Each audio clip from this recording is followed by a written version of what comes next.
"Ma'am." She was only fixing comms gear when a SEAL's salute revealed her past. No one noticed her at first. She was kneeling beside a communications rack inside the operations building, sleeves rolled up, hands deep in cables and signal converters. Just another technician, maybe a contractor. No rank on her uniform, no name patch anyone recognized. Around her, Navy SEALs moved with urgency. Radios crackled, boots echoed against concrete floors. Something was wrong with the comms. Satellite relay was unstable, and the team was minutes away from deployment. She worked quietly, efficiently. Then a SEAL walked in. He stopped mid-step. His eyes locked on her for half a second longer than normal. Something clicked in his memory. Not a name, not a face, but a feeling. Without thinking, he straightened. "Ma'am," he said sharply, snapping into a full salute. The room froze. Every SEAL turned. The word didn't belong here, not in a comms room, not directed at someone kneeling on the floor with a toolkit. The woman looked up slowly. Her expression was calm, almost tired. "You don't have to do that," she said quietly.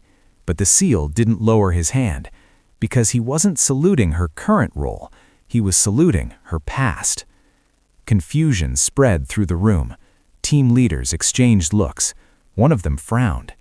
"Who is she?" someone whispered. She stood, brushing dust from her knees, and glanced around at the operators now staring at her. "Just here to fix your radios," she said. But the SEAL who had saluted her swallowed hard, because he knew that wasn't the whole truth. He had seen her before, years ago, in a place no one liked to remember. And if the others knew why he saluted her, this mission was about to feel very different. The salute finally dropped, but the tension didn't.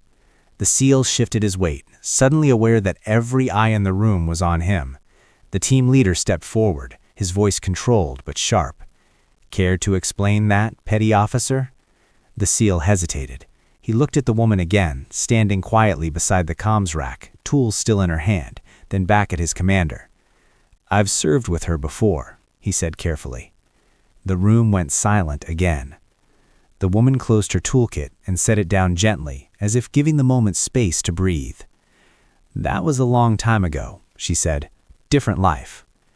The team leader frowned. "Ma'am, with respect, no one just serves with someone and reacts like that." The SEAL nodded.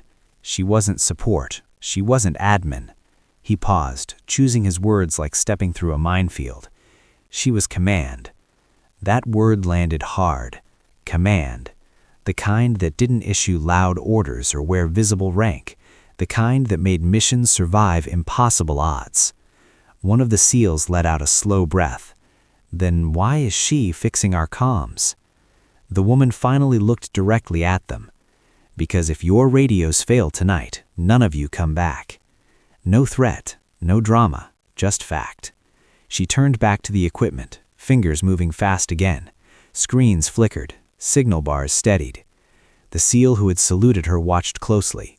He remembered her voice giving calm directions while everything burned around them. He remembered how she stayed when others evacuated, and he remembered how she disappeared after that mission. Officially reassigned, unofficially erased. The team leader took a step closer. "What do we call you?" She didn't look up. "Ma'am," she replied softly. And this time, no one questioned it. The comms room felt smaller with every passing second. Radios were stable now. Green indicators glowed across the screens. The mission clock continued to count down, but no one moved to leave, because the past had stepped into the room.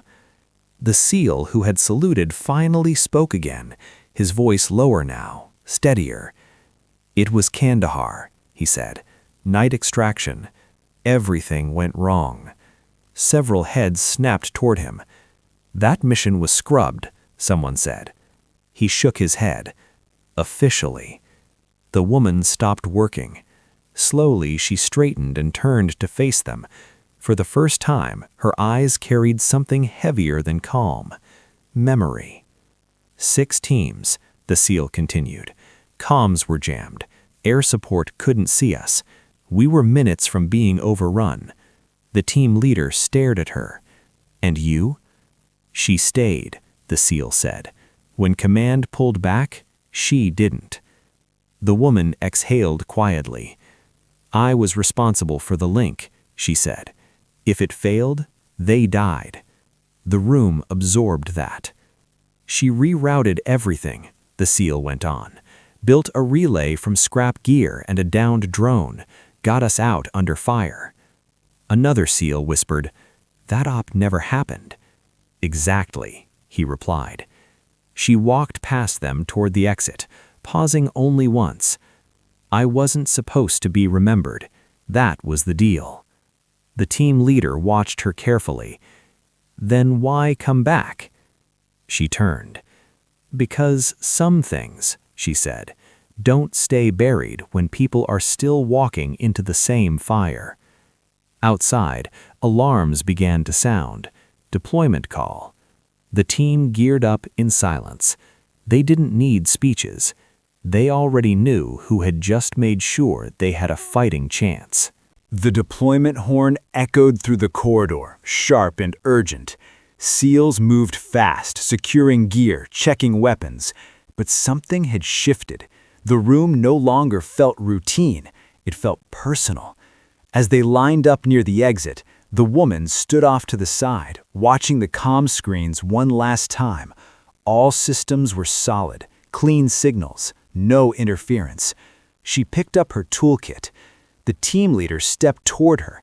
He hesitated, a rare thing for someone in his position, then spoke. "Ma'am, we're good because of you." She nodded once. "Then do your job and come back." The SEAL who had first saluted her took a step forward. Without thinking, the others followed. One by one, they raised their hands. A line of Navy SEALs, fully armed, standing at attention in a narrow operations hallway. Not for protocol, not for rank, for memory, for survival. She didn't return the salute. She didn't need to. "Dismissed," she said quietly. They broke formation and moved out, fast and focused. Hours later, the mission succeeded. Clean insertion, clean extraction, no casualties. The comms logs would show perfect performance. No footnote, no name. Back in the ops building, the woman packed up and walked away the same way she had come in, unnoticed by most. But for those SEALs, the lessons stayed. Some leaders don't wear insignia anymore. Some heroes don't stay on the battlefield. And some salutes are given not for who someone is, but for what they once saved.